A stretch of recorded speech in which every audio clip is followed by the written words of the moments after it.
The NCAS is a national survey with a large sample size of 17,500 Australians 16 years and over, and it looks at 4 key areas. People's knowledge of violence against women, their attitudes to violence against women, their attitudes to gender equality, and the degree to which their responses to witnessing disrespect or sexism towards women. It's a whole of population survey. It's got a representative sample, and having such a large sample means that we're able to analyze by subgroups. Our focus is men's violence against women, particularly sexual harassment, partner violence, stalking, and sexual harassment. The aims of the survey itself are to benchmark knowledge and attitudes and to measure change over time. This is the 4th national wave of the survey. So the first was in 1995, 2009, 2013, and then now the one that we're talking about today, 2017. So we're able to, this is the world's longest attitude survey in the world. So we've been doing this for a long time, and it's quite exciting to have data from such a long period.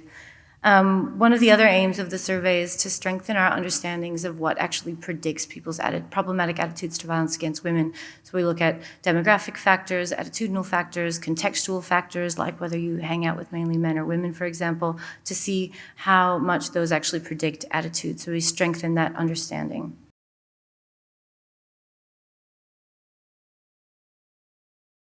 Overall, young Australians have a good understanding of violence against women. They do support gender equality, and they don't endorse attitudes supportive of violence against women. There has been improvement in 56% of the questions we asked in 2013 and 2017, so there's been quite a lot of improvement, and there's been improvement at the overall level in terms of people's understanding, their attitudes to violence against women, as well as their attitudes to gender equality. And both young men and young women have improved. But there is still a lot of areas of concern, which is primarily where the presentation will be focused, but that doesn't mean that there isn't good news in the report.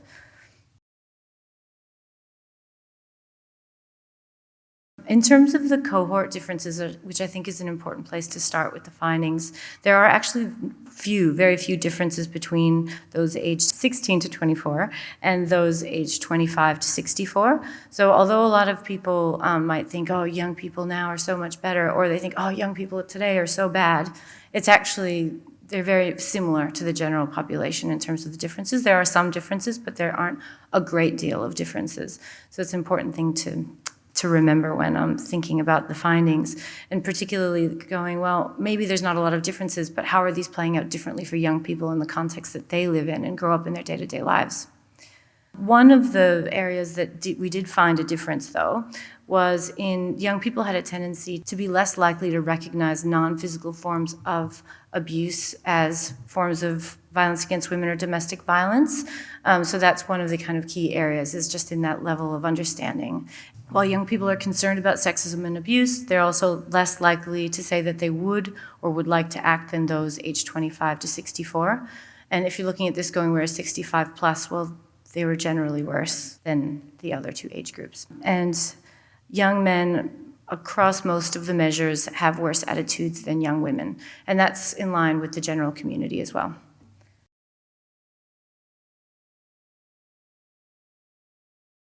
So in terms of their knowledge of violence against women, there is a strong recognition of physical and non-physical forms of violence constituting violence against women. However, nearly 1 in 3 are unaware that women are more likely to be raped by someone that they know than by a stranger. 1 in 8 are unaware that non-consensual sex in marriage is a criminal offense. Over 1 in 3 would not know where to go for outside help about a domestic violence issue, and young people are less likely than those in the older cohort to see financial control and stalking as always forms of domestic violence or violence against women. Although there was improvement in most areas or no change, one of the areas where there was actually a decrease in knowledge, and this is true for the general community as well, is in people's awareness of who's more likely to perpetrate, experience fear, or suffer physical harm from domestic violence. So there's been an 11 percentage point decline in young people's awareness that it's mainly men that perpetrate domestic violence. A 13 percentage point increase in those that think that violence is perpetrated equally by men and women. and a 10 to 11 percentage point decline in awareness that women suffer greater physical harm and fear from domestic violence. And again, young men have a lower level of understanding of this.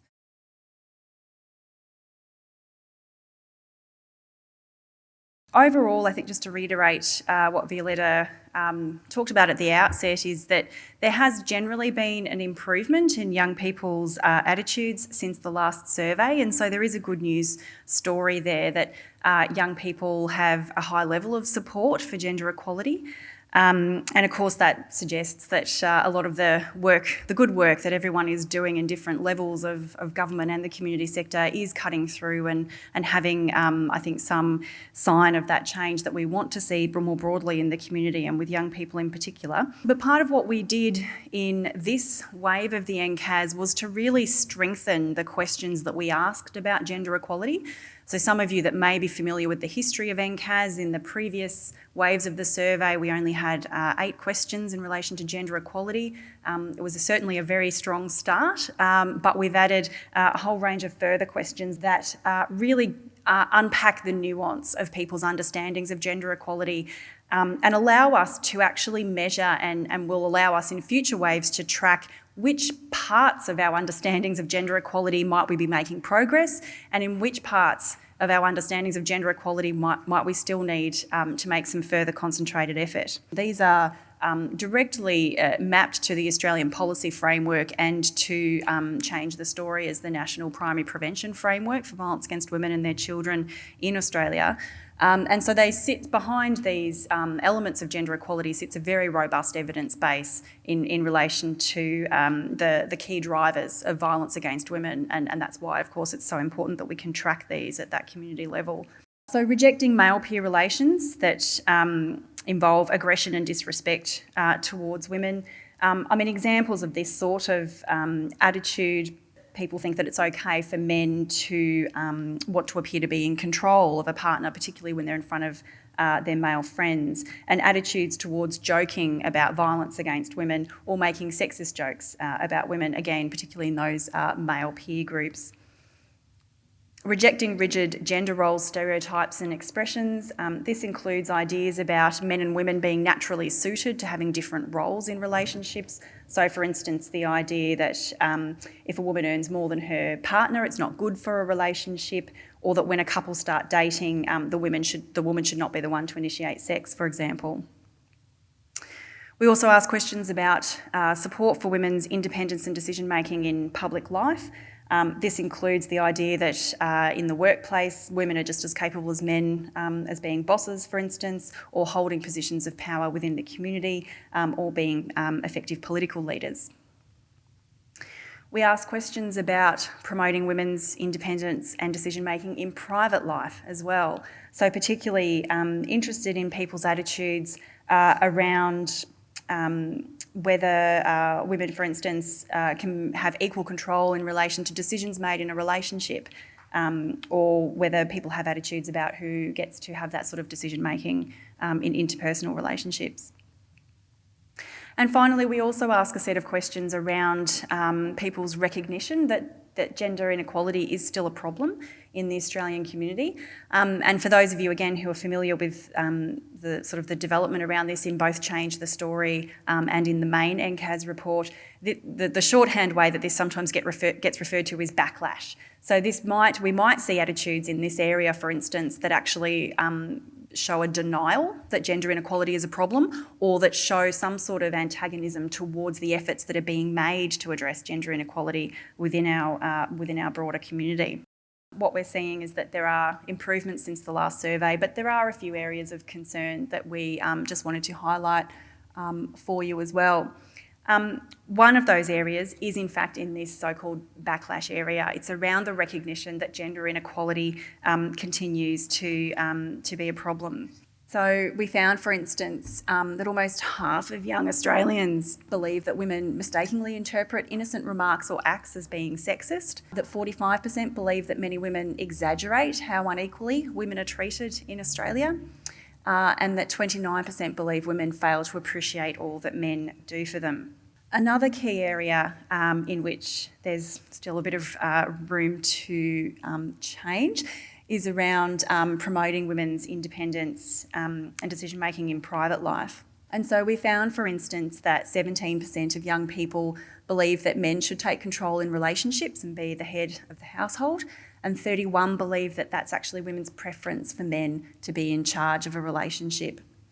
And I think the other aspect to these sorts of attitudes that's somewhat concerning is the way that they actually interface across other areas of the survey. So, for instance, when Violeta talks about the understandings of violence against women, the idea that perhaps non-physical forms of violence, that controlling behaviours are poorly understood, you can see that intersection here with the idea of endorsing levels of men's control in decision-making in private life. And so it sort of speaks to what we know the evidence does suggest, which is that the attitudes around gender equality are very much linked to endorsement or support of particular forms of violence against women or of understanding of particular forms of violence against women.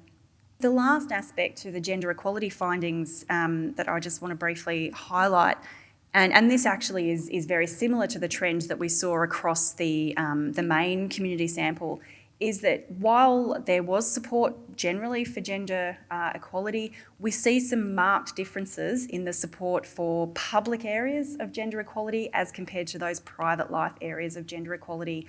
And so what you see here is a graphical kind of representation that while there are high levels of support for gender equality in sort of public areas of life, such as the workplace and education, for example, we are seeing much less support for gender equality in private life. And again, as you'll see throughout the presentations that continue after afternoon tea, you'll be able to see some of those interfaces between those problem attitudes around control and negotiation in private life playing into, for instance, attitudes towards sexual consent and other sort of harassing and violent behaviours in that sphere.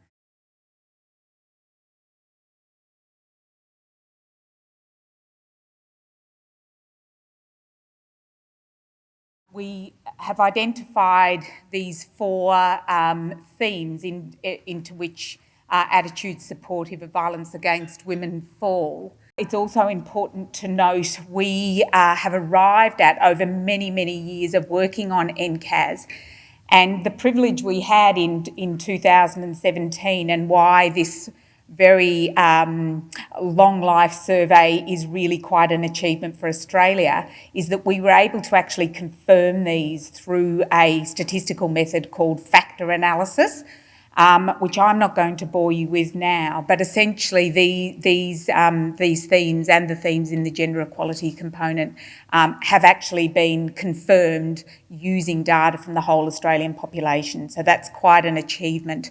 And so we can actually talk in terms of the sorts of broad concepts that are underlying these attitudes. And these concepts can also help us in terms of our messaging as well. So interestingly, the first theme and the one that was most widely held in the Australian population is the notion of not being able to trust the claims that women make about violence, because essentially these attitudes reflect the notion that women make claims of violence for tactical advantage. And probably the most common one you'll often hear in that is the example of people saying that women fabricate claims of violence when they're in the middle of a custody dispute in order to improve the prospects of them gaining custody of children. But there are other examples, and we'll look at them in a minute. And the important thing about this one to note is not only that these attitudes the most widely held, but they actually reflect the notion of backlash, which Anastasia introduced. And you'll remember that the backlash attitudes in the gender equality component were also the most widely held. That's hardly then surprising that we see these similar attitudes, which are sort of a backlash, this notion that, you know, violence is just overstated and women are using violence strategically. It's not surprising that these two themes are probably the most widely held. The second one, and again not surprising for most of you in this room, given the media attention that the issues of consent have received in recent years, is the notion that really it's not important for women to provide ongoing and active consent, and that it's really quite acceptable for men to act as in charge in their sexual relations. And again, reflecting some of the gender equality themes that Anastasia was talking about. So some examples of that are, the idea that women say no when what they really mean is yes, and you just have to push them a bit further. Or the notion that, men are just, they're just captive to their biology and their sex drive, and so they can sort of get, a little bit excited before they even know what they're doing, and they can force sex without really meaning to. The third theme that emerged from our analysis of the national data is this notion, violence happens, but it's really not that serious. And we see this particularly, we do see it in sexual violence, but you probably hear it more often in sort of everyday conversation with regard to partner violence, where people talk about, if she keeps on going back, is it hardly surprising that the police might sort of deprioritise, when she keeps on ringing, but, she keeps on going back. And why should we feel sympathy for women in those circumstances? Because they have to take some responsibility for that. So acknowledging that violence is occurring, but minimising its impact on women, and really not understanding some of the reasons why women can't simply up and leave. And the fourth theme is one concern. It's probably the one that's most established in the literature, but is least widely held in the Australian community, is this notion of excusing violence or somehow holding women responsible for it occurring. And probably the most common ones there are things you'll hear in everyday conversation about somehow your violence is wrong, but it happens because either the victim or the perpetrator were drunk. So now just some examples of each of those, and the first one is that one of mistrusting women's reports. So we have 37% believe that it's common for women to use sexual assault allegations as a way of getting back at men. And 45%, so that's nearly half of all young men believe that to be true. Nearly 1 in 4 believe that many women exaggerate the problem of male violence. And 31%, so about nearly a third of young men believe that. And 1 in 4 believe that a lot of times women who say they were raped had led the man on and then had regrets. Again, nearly a third of young men believing that. So an example of the excusing theme, 1 in 5 believe that sometimes a woman can make a man so angry that he hits her when he didn't really mean to. And about a fifth of young people support that notion. Over a third believe that a female victim who does not leave an abusive partner is partly responsible for the abuse continuing. That's an example of that minimising theme. And examples of the consent theme, 28% of young people agree that if a woman sends a nude image to her partner, then she's partly responsible if he shares it without her permission. And that one we introduced this time because of its particular relevance to young people. When a man is very sexually aroused, he may not even realise that the woman doesn't want to have sex. And here another version of the men can't control themselves. Rape results from men not being able to control their need for sex. We presented participants in the survey with 2 scenarios, either a male friend insulting or verbally abusing a woman that he was in a relationship with, or a male friend telling a sexist joke about women. And so part of the rationale for having those 2 sort of different scenarios are really to tackle that continuum of behaviour, I suppose. So at the primary prevention end, we do want to sort of understand whether people are willing to step up and intervene and say something when they see sexism and disrespect towards women in everyday life. But of course, in terms of preventing violence against women itself, we also want to see if people are willing to step up if they see a woman who's in a relationship with a man being insulted or verbally abused. So we asked people firstly if they would be bothered by this occurring. And you can see that largely in relation to verbal abuse, 97% of young people say that they would be bothered in that situation, but much less saying that they would be bothered around sexism. People are less willing to, or less concerned, I suppose, with everyday sexism that they see in day-to-day life, and it does make it one of those areas that we might want to focus our efforts at improving people's understanding that those sexist everyday behaviours are related to violence against women. I think on the positive side, of those people who do say that they were bothered, again, more so in relation to insulting or verbally abusing a woman, a lot say that they would act. So 71% say that they would act. And then a further 22% say that they'd like to act, but they wouldn't know what to do. And so that shows that there is a cohort of people there that are perhaps on board in principle, but they need a bit of more support about what they can actually say or do to intervene if they see that situation. But you can see, again, on the flip side, in relation to the sexist joke scenario, there's a bit less support there around people saying that they would act or that they would like to act around that. We also ask people, if you were to act, do you think you'd have the support of your friends? And part of the reason for asking this question is that there's decades of psychological research that has shown that a key factor in whether people take action in relation to any socially harmful behaviour is actually whether they think they'd have the support of the people around them in that situation. And so we know people are much more likely to intervene if they think it is normative, that there's an expectation of others that they would intervene in that situation. So again, it's more so in relation to insulting or verbally abusing a woman, that 70% of young people think that they would have the support of their friends if they were to take action. And interestingly, 58% think that they would have the support of their friends in the sexist joke scenario.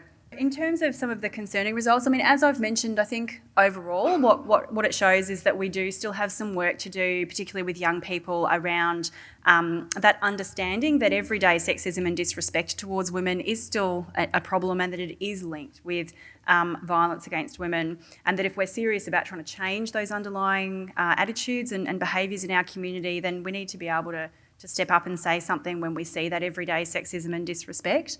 But as the summary there also points out, there are some differences there around young men's attitudes. So young men were 3 times more likely than young women to say that they're not bothered if a male friend tells a sexist joke. And also young women are nearly twice as likely as young men to say that they would act if they heard a male friend telling a sexist joke.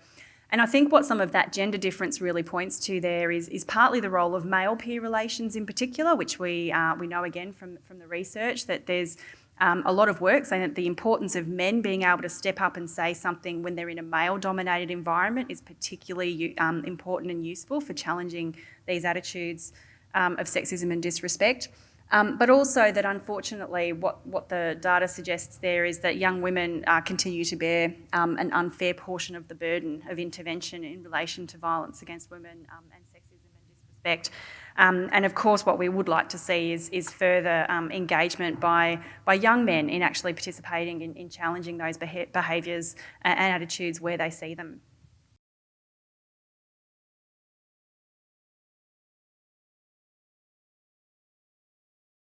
One of the reasons we go to all this great effort on this survey is to try and understand the sorts of conditions that predict attitudes, because if we know what those conditions are, we can prioritise those in our prevention work. The attitudes that people hold to gender equality are the strongest predictor of the attitudes they hold toward violence.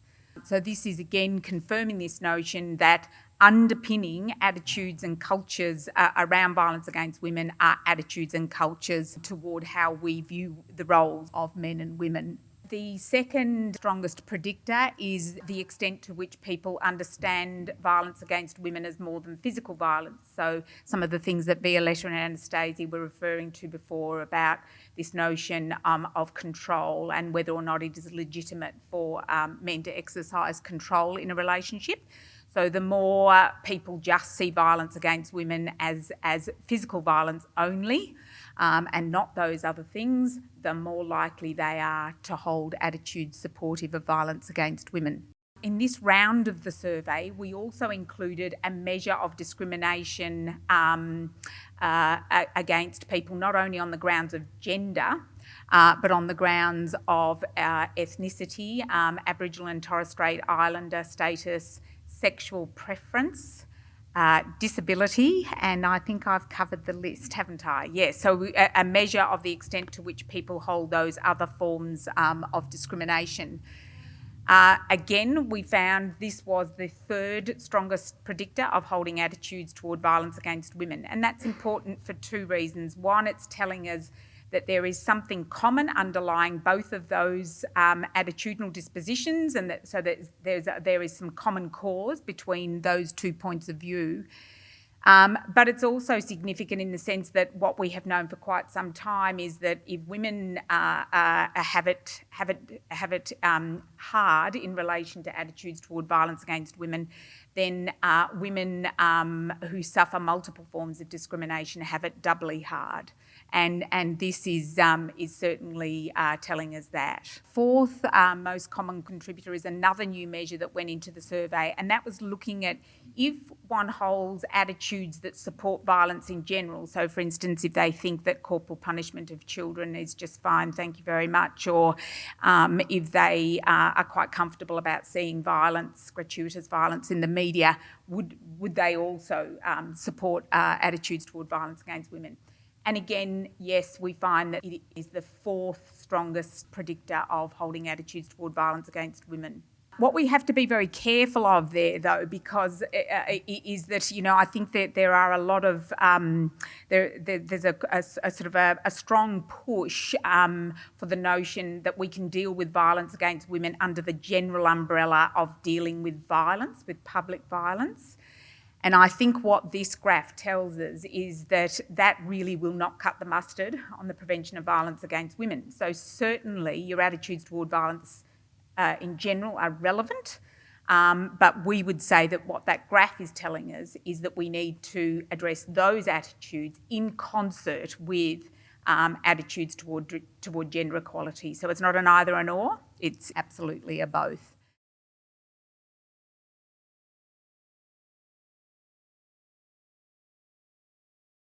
I think the first thing to remember is that this is a cross-sectional study. We interview people at a particular point in time. We don't follow them longitudinally. We look at change over time, but we do that by comparing a cross-section within each survey that's taken.